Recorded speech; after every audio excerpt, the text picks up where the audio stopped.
We will do this together. And this brings me to the independent review recommendations. The final report has 26 recommendations, 139 actions. The review makes its position plain in the final report, though. Each and every one of our 26 recommendations and 139 actions must be considered as a whole.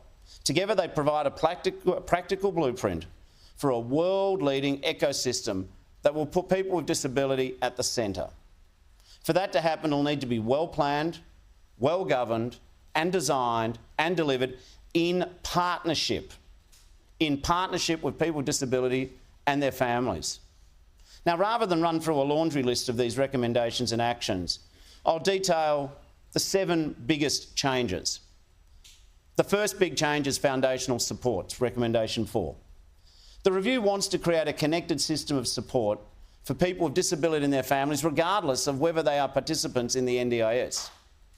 These are called foundational supports because they are the foundations for a good life, as well as foundational to the sustainability of the NDIS.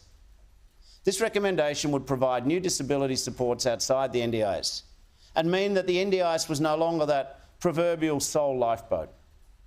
There'll be 2 kinds of foundational support.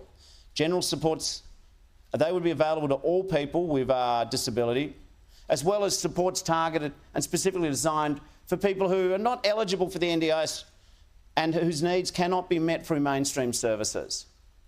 National Cabinet agreed that the design of the additional foundational supports would be jointly commissioned by the Commonwealth and the states, and the Treasurers and First Secretaries will take a keen interest in our progress.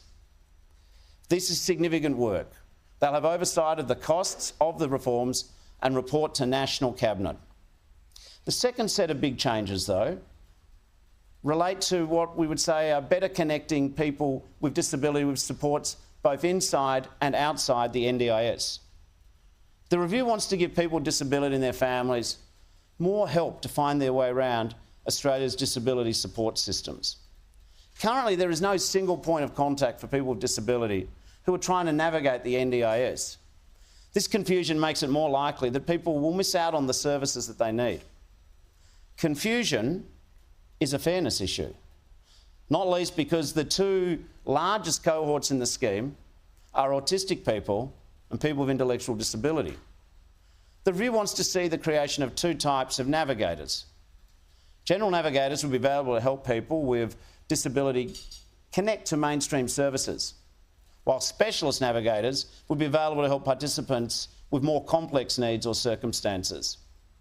Creating a navigator workforce will take time, but I've got no doubt that many of the good people working as support coordinators and other callings will make outstanding navigators. Now, our third big change is the need to humanise the planning process. The previous planning processes have been bureaucratic, traumatising, even dehumanising. People say that dealing with the planning process is like a second full-time job, and preparing for a planning meeting sometimes feels like they're going to war. People are tired of having to prove every year that they're still blind or in a wheelchair or have Down syndrome. People are tired of having support budgets that make no sense and may well have been written for someone else altogether. Dealing with the NDIS should be simple and fair.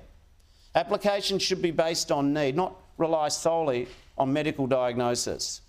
No longer, what is your label? But how does your impairment affect your life?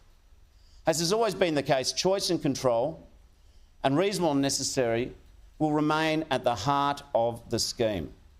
And evidence-based supports that deliver real beneficial outcomes, they're in, or in short, crystal therapies, overseas cruises and dolphins, they're out.